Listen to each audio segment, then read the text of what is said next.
Welcome to Menopause, Marriage and Motherhood, a podcast that's all about changing the way we view midlife and bringing the conversation about menopause out into the open. Each week we share stories, experiences and inspiration. We talk to experts on how to best navigate this time of life and find out how other people have not only survived but thrived through this time. I'm your host, Karen O'Connor. Hello and welcome. I'm here today with Jacquie Olliver. Jacquie is the founder of the Psychosexual Alignment method and creator of the inner vaginal flush technique, as well as being a published author who renews relationships by solving mental, emotional and sexual issues for men, women, couples. Her unique views on sexual function, human psychology and emotions are heralded as having the potential to change the universal perspective on health and relationships. So welcome, Jacquie. Thank you, Karen.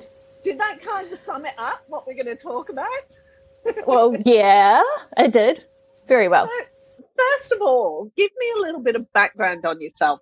And also, can you just tell me exactly what, when you finish, just tell me exactly what psychosexual alignment is, please. That's a good place to start. All right. So psychosexual alignment is aligning your body's mental, emotional, and sexual processes so you can connect with confidence. And the reason why we need this is because when we have mental contamination going on. Every woman knows this. That we're constantly split, our attention is split, and if we're not aligned mentally, then we won't be able to orgasm, as an example, because our brain doesn't know what we want. We haven't given any clear instruction. On the emotional side of things, we don't have a sex education relevant to actually engaging sexually with another person. So there's a lot of confusion and guesswork involved, which leads to a huge amount of anxiety. And if you're focused on anxious thoughts and will it work, won't it work? Is my partner going to last long enough? Am I going to reach an orgasm? You're going to trigger stress hormones. And from your brain's perspective, it prioritizes stress and survival issues over everything else. And so you'll be overrun with cortisol and adrenaline, and that makes you feel more anxious because your body goes on high alert. So then you're not actually focused in such a way that your brain knows that you want the sexual programs activated. Hence, you also need to understand how to drive your body sexually. So it has the mental component, the emotional component, and the physical component. And when you align all three of them with the right information and techniques, you can have a superbly fantastic, enjoyable sex life regardless of your age. It's really interesting as you say in that, because it's something that I've never even considered before, apart from, when I'm having sex and I start sort of going off and going, oh, I hope one of the kids doesn't come in, or what is it I've got to do next? And then I have to bring my focus back on what I'm doing, But this isn't something that I've even considered talking about at school, or in any kind of education class. It's not something that I'd even considered talking about. And that's really interesting in and of itself, that we consider sex education to be the actual, this is what happens and this is how you get pregnant. That's it. That's basically sex education. It's not the actual.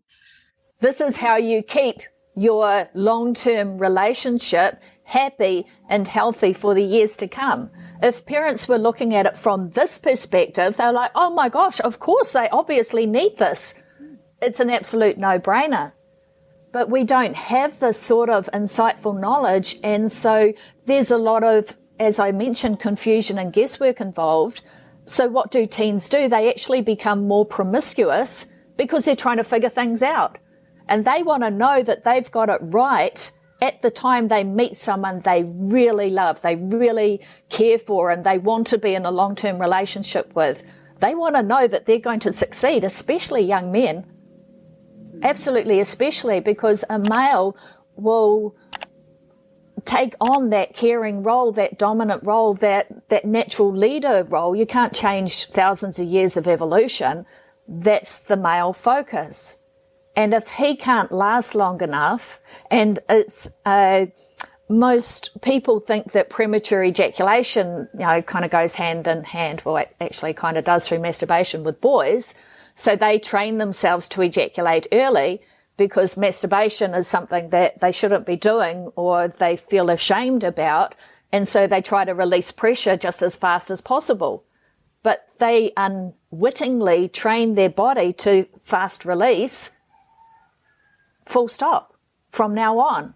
And so they get into a long-term relationship if they can, because as soon as they have sex with their partner's like, oh my gosh, what? What's going on here? Are you just thinking about yourself? You seem to be being completely selfish here. Why are you ejaculating so soon? And yet from the male perspective, he's horrified that that happens.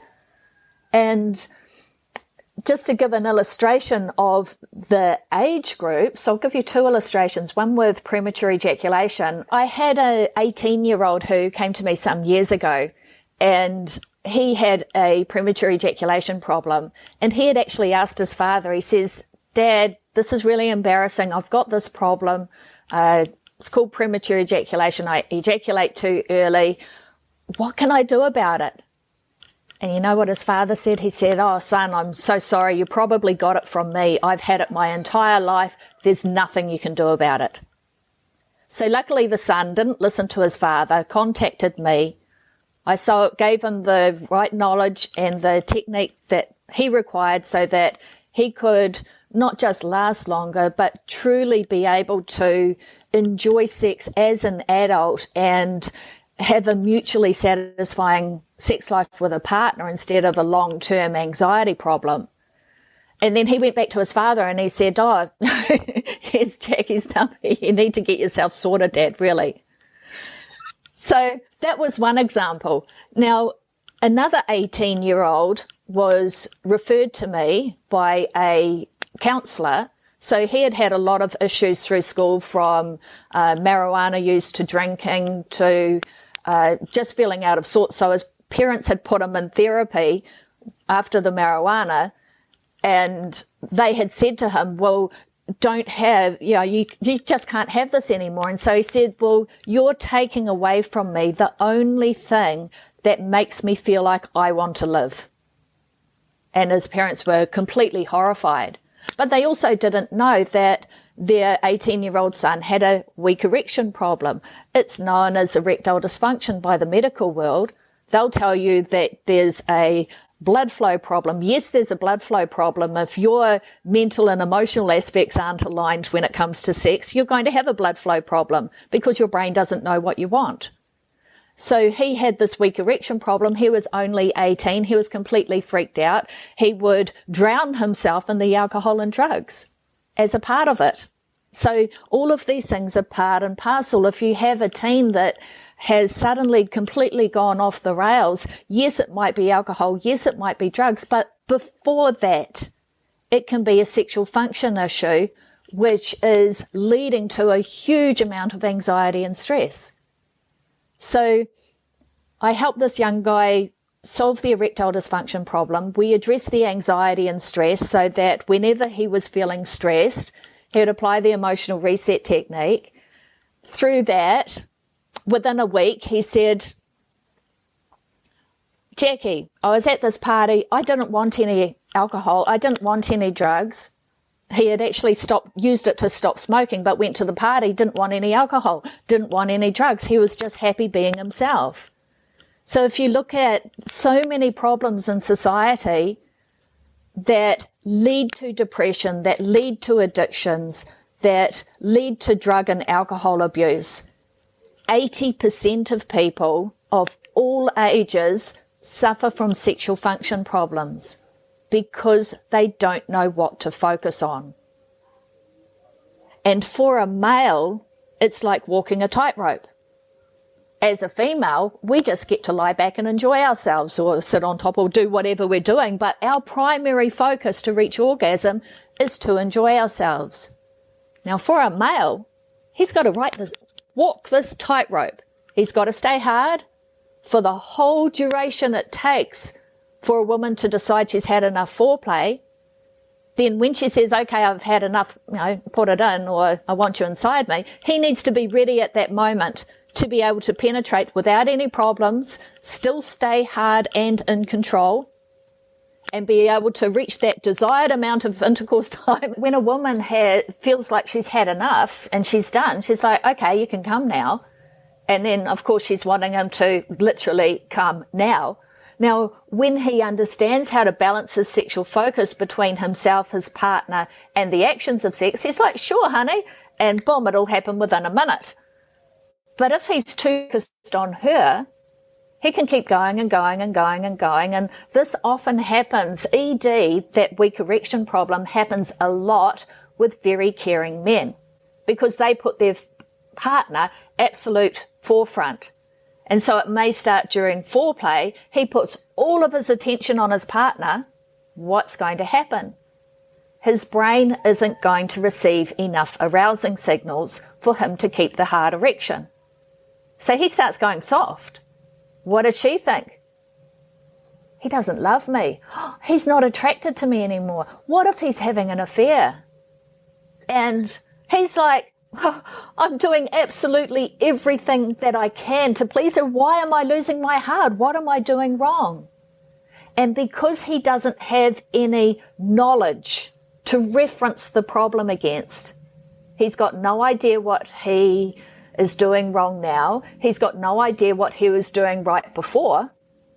And so he can have this ongoing problem for 50 years or more.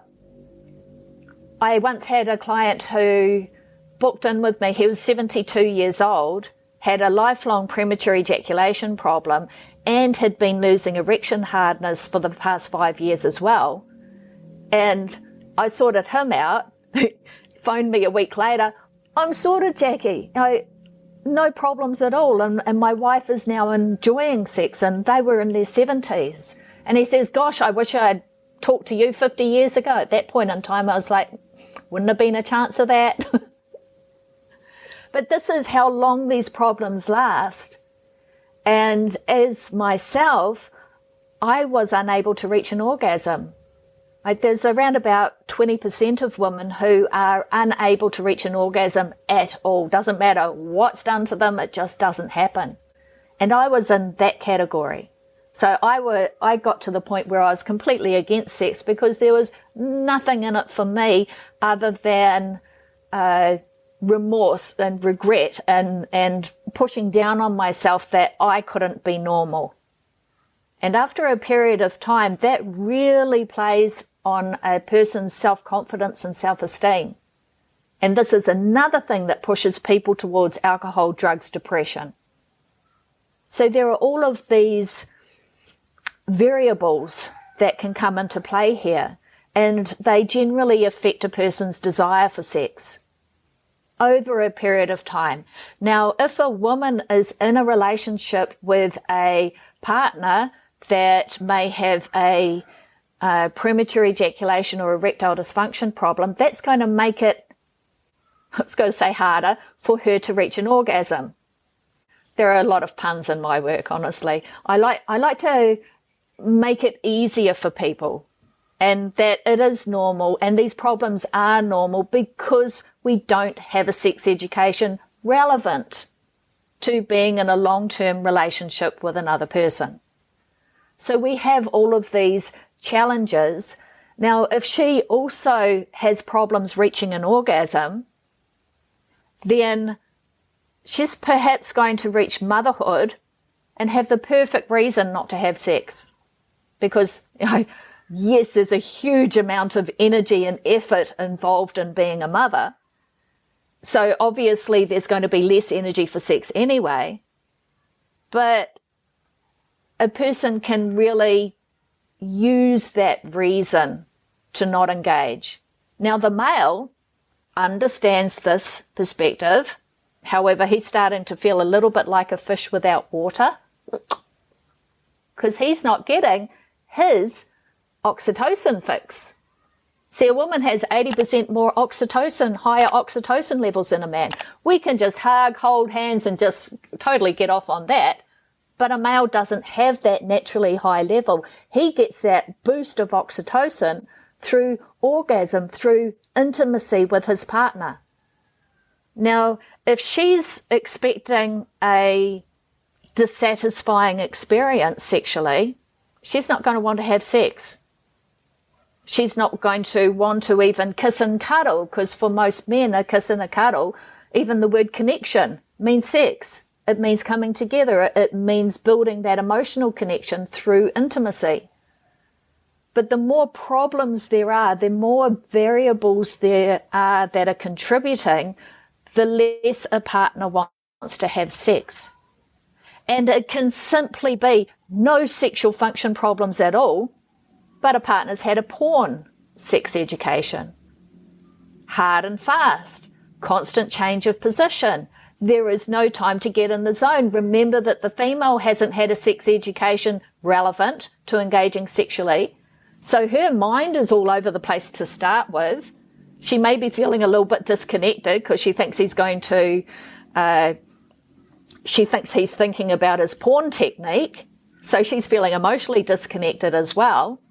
So she's just not there at all. And because she's not there at all, she doesn't know how to engage the orgasm program in her brain. Every person has an orgasm program, but we distract ourselves from it. So once you understand how to balance your sexual focus between yourself, your partner, and the actions of sex, so the actions generate awareness of sensations. And you need to balance your focus between your awareness of the sensations and the actions. You know, you can't focus on both at the same time because that's like texting and driving. You go off the road, you just lose control because your brain cannot focus on two things simultaneously, two conscious tasks simultaneously. You switch between the two.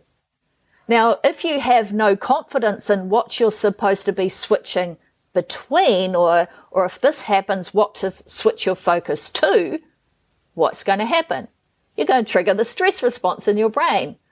So the emotion, the mental is going to go out of alignment, which is going to distract the sexual programs in your brain, so the physical side of things.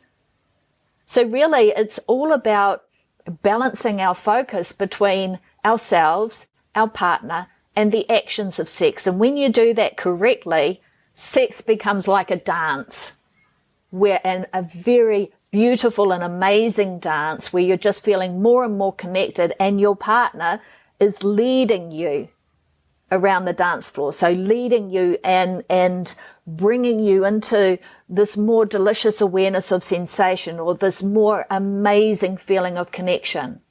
Because when you deal with the distractions, they don't contaminate your focus anymore.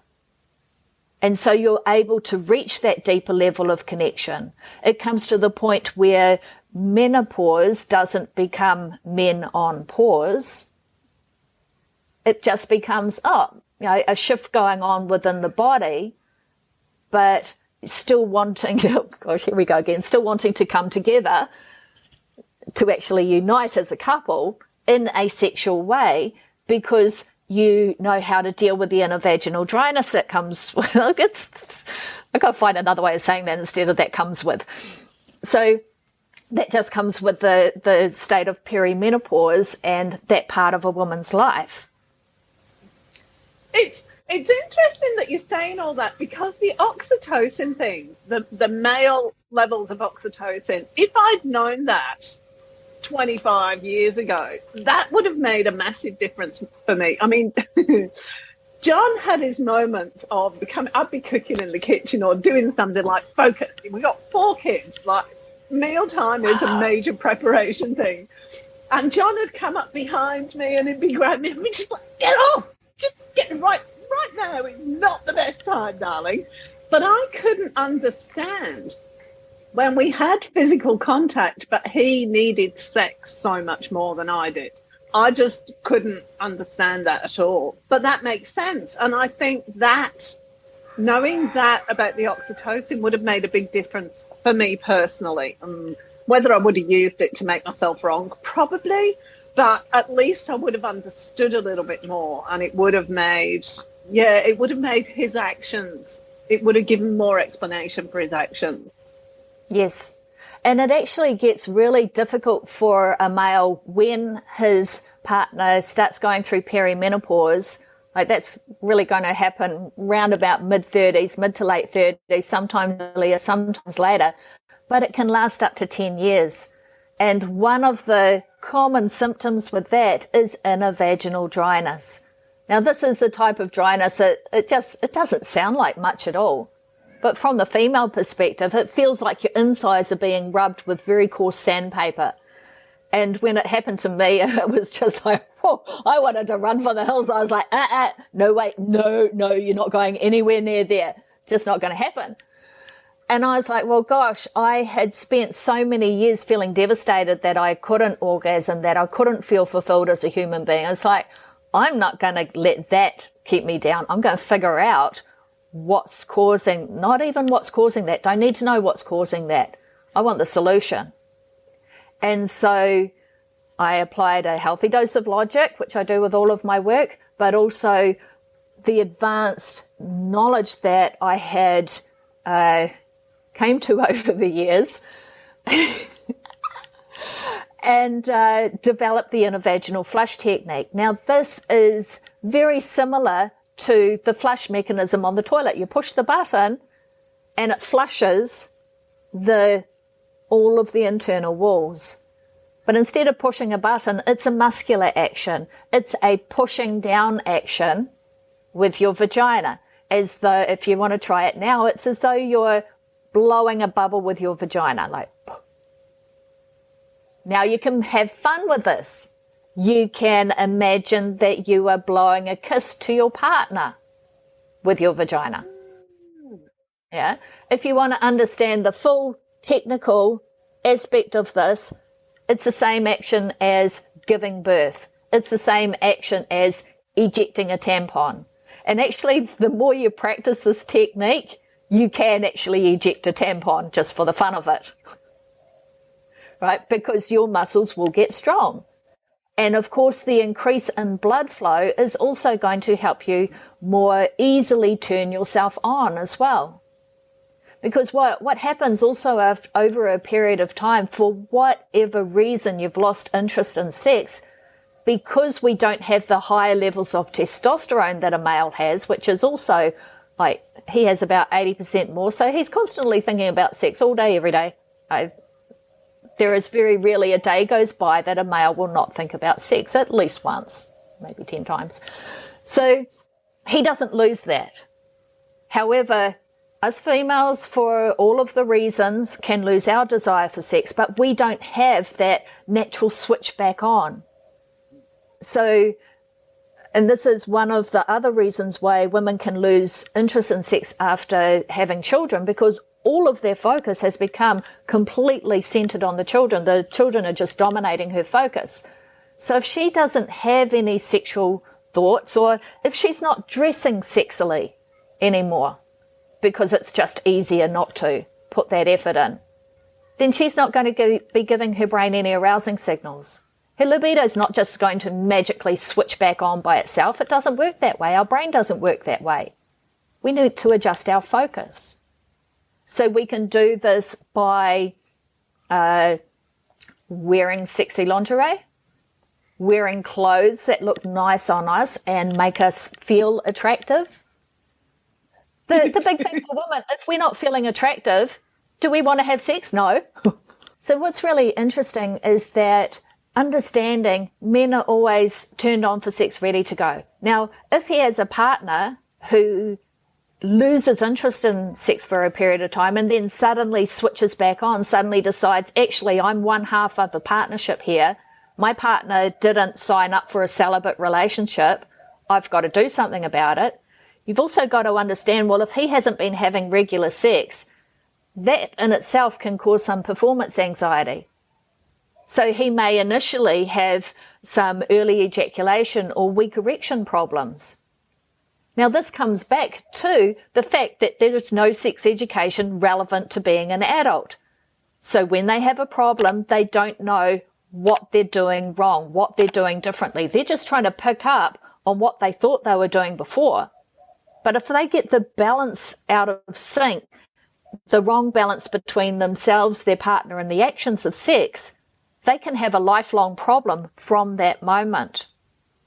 Or worse, they can catapult from one end of the arousal scale to the other and cause both problems because they don't know what's the ideal balance of focusing on my partner or focusing on myself. So here's a tip for if you do have a libido problem from your partner's perspective. You might not think you have a libido problem, but if you're not having sex, you have a relationship problem in the making. And your partner won't be anywhere near as close to you as you want him to be because you're holding him out here because he's not having the oxytocin to help him meet you there. So a relationship is about meeting each other halfway. If you don't want to have sex, you want to look at the reasons why you don't want to have sex. Are you arguing? Are you focused on the not so pleasing attributes of your partner? That's a good one. That always works. You just got to look at aligning your focus. You've got your mental alignment, your emotional alignment. What goes on mentally throws everything else out. If we're in our head, we're dead. If we're stay in our head when we've had an argument, our relationship can be dead because it will just ruminate about everything connected over the entire duration of the time that we have been with that partner. And that's going to kill our libido. So, to consciously switch your libido back on, I want you to imagine that you're making a fist with your vagina. Right? So you make a fist. Right? So you contract those muscles, the pelvic floor muscles, as though you're making a fist. Now relax. Now start doing it fast. Flex, relax, flex, relax, flex, relax, flex, relax, flex, relax. Now just sit with that. Feel the blood flow go. Big surge into there. Now if you start dressing up yourself. So you dress up yourself, you make your hair nice, you do your makeup, you do all of these things for you because it makes you feel good as a person. Of course, it's going to have a follow-on effect for your relationship. If you think about when we get into a relationship, we present the absolute perfect side of ourselves. And guess what? That's what the other person thinks they're getting into a relationship with. And then there's only a certain amount of time, usually we're well and truly after 2 years completely given up on it. Oh, right, that's the honeymoon period. The honeymoon period is us keeping up our A game.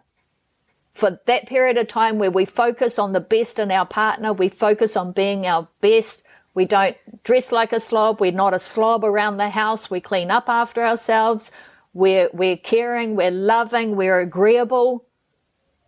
That's what keeps a relationship happy and alive and thriving. If we start noticing those annoyances, the more we notice it, the bigger it gets and the bigger it gets and the bigger it gets, and boom, there goes our libido gone. And we don't have that testosterone to switch it back on. In the meantime, the male is just like, yeah, okay, so she's had the kids, they're teenagers now. Yes, there's a lot of work in ferrying them around. Oh, really? Menopause? Wonder how long menopause lasts for. Oh, well, that's usually about 10 years, up to about 10 years.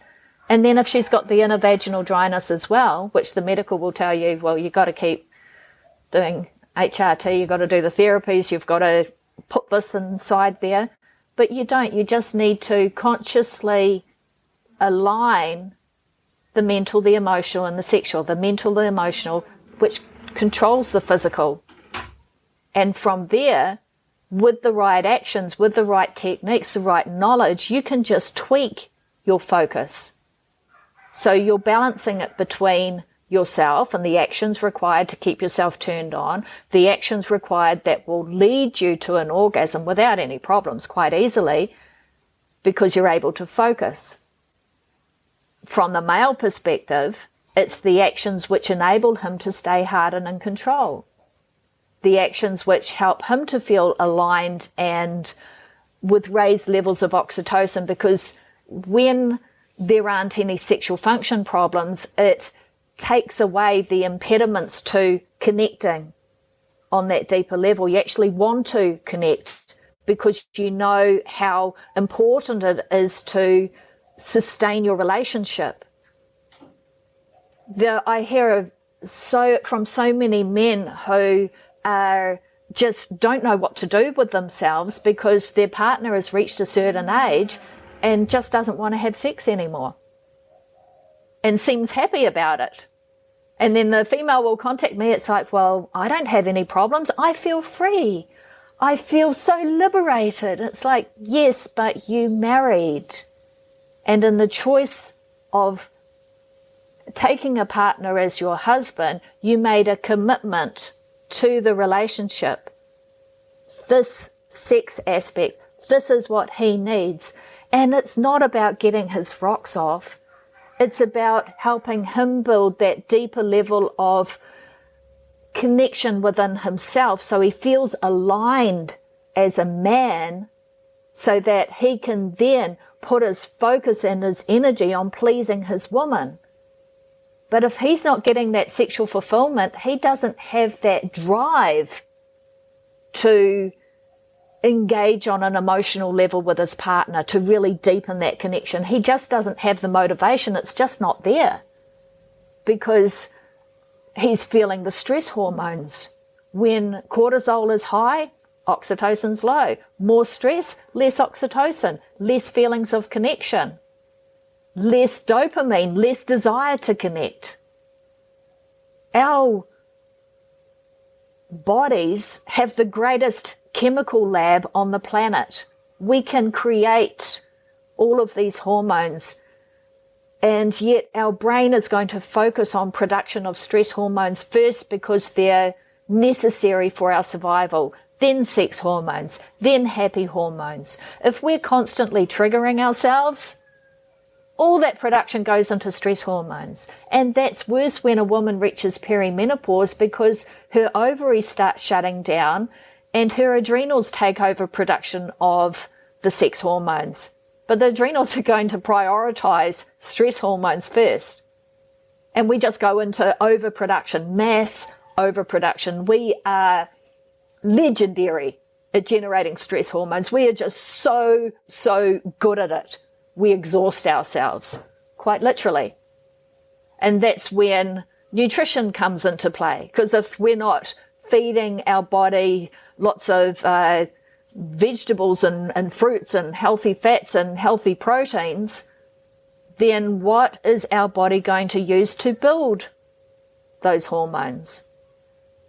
And drinking lots of water, 1.5 to 2 litres of water a day. All of these things, they are such basic requirements of what our brain and our body needs to operate. But we make it worse because we're not in psychosexual alignment. We're out mentally, like quite literally completely out of the picture sexually sometimes. We're just not there. And a partner can always feel, male or female, a partner will always know if we're not connected, if we're not present in that moment. And if we have a sexual function issue, we're not present. We're worrying or we're wondering. Is this an orgasm? This might be an orgasm. Yeah, you'd think you're focused on the sexual act, but you're not. You're going off into your head. You've just completely turned off the orgasm program, even if you're like that close to being there. But once you know how to align your sexual focus, you can recognize these steps. And it becomes a game and a dance, and it's fun instead of, oh God, do we really have to do this again? No. We just want to move past that because sex is meant to be fun. And I can tell you from going from being completely unable to orgasm to be able to orgasm completely on command, be in complete charge of your body, that's one of the greatest gifts that you can give to yourself so that you can be fully present with a partner, and then you can give yourself to your partner. Before then, you're really only touching on the depth of connection that you can experience. So tell me, because we're going to have to wrap it up now, which is a shame because I've still got lots of things to ask. Tell me how people can get in touch with you and what you can provide for people as well, apart from the counselling, because I know you got other things, which is why I asked that question.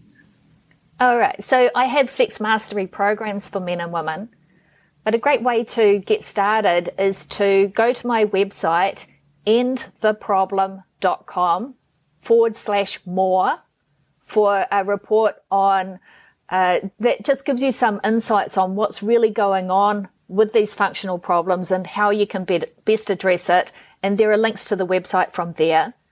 The other is my 7-day Reawakening to Pleasure protocol. So this is for women. It's a 7 days where you're going to completely switch your libido and your desire for sex back on really easily and in a very fun way without even touching yourself not touching down there for 7 days. But I'll tell you, at the end of the 7 days, you'll be absolutely itching to do that. But anyway, so this is endtheproblem.com/pleasure. And that's the best way to get started through the website. You can also arrange a complimentary 20-minute strategy session so we discuss your best way forward. But honestly, I have absolute total confidence that my unique insights and knowledge will set you up sexually for life. And if you've got a teenager who you want to succeed in life and you want them to be happy, then you need these programs. All of this information is on the webpage as well. So if you didn't catch it, it'll be on the bottom of the video, or if you're listening on audio, it'll be on the webpage and you can connect with Jacquie through there. Thank you so much. That was really intense and eye-opening, and we didn't even cover how you got to do what you're doing because there was too many. Yeah, I kind of realised that right at the end. Yeah. Well, what's really interesting is that as a parent, unless you can explain to your child how to go right through the programs for sex, so for a woman, for a female, it's to get turned on, stay turned on, then reach an orgasm. For a male, it's to get hard, stay hard and in control, and then ejaculate. Now, if you cannot explain step by step how to control their movement along the sexual arousal scale, then you're not the best educator for that, because any information given in the wrong order can potentially set them up with a lifelong sexual function problem. And this is why it is just absolutely crucial to get the right knowledge and understanding and to direct them to the programs where they will learn step by step, where that education is complete. Take it as your role as a parent to educate them on ethics and morals and boundaries and to help them grow as an individual, so that they can take a level of integrity and care into their relationships. That's absolutely parent material as a parent, and you're probably already doing that. You just wouldn't have realised because it's not something that has possibly been presented to you before, that actually for them to succeed as an adult, they need this advanced level of sex education, and you can't really judge when it is to be given, because some teens tend to be becoming sexually active at an earlier age now. So if they encounter problems the first time they have sex, and quite often when we encounter problems, it's the first time we have sex, and that's going to set up worry and concern and stress and that whole horrible cycle and treadmill to be on for life until they understand what they're doing wrong, how to resolve that anxiety in a moment's notice, and then how to correct their focus in the moment. And that's where it gets a little bit tricky, because depending on where they are and which program, whether they're getting turned on or staying turned on, the focus adjusts. just a little bit, just slightly. Your actions need to change a little bit so that you're progressing along that arousal scale, especially for a male, because, oh God, I'm going to say it again, he's got it really hard. He really has it really hard. He really has to be vigilant about balancing his focus because he needs to stay hard and he needs to stay in control for penetrative sex. So for him, any sort of worry there is going to cause a problem. But if you know that when you, imagine if you gave your teen a key, a car, and a petrol voucher. Here you go, son. Now, the motorway's just down the road there. I want you to head straight to the motorway and, rush hour's in half an hour. I want you to leave in half an hour's time and drive a car. Would that ever happen? No way. And yet that's what parents are doing to their children by relying on school sex education. Yes, it's going to keep them safe, but it's not going to prepare them for life in the real world. Thank you so much, Jackie. That was absolutely brilliant. Thank you.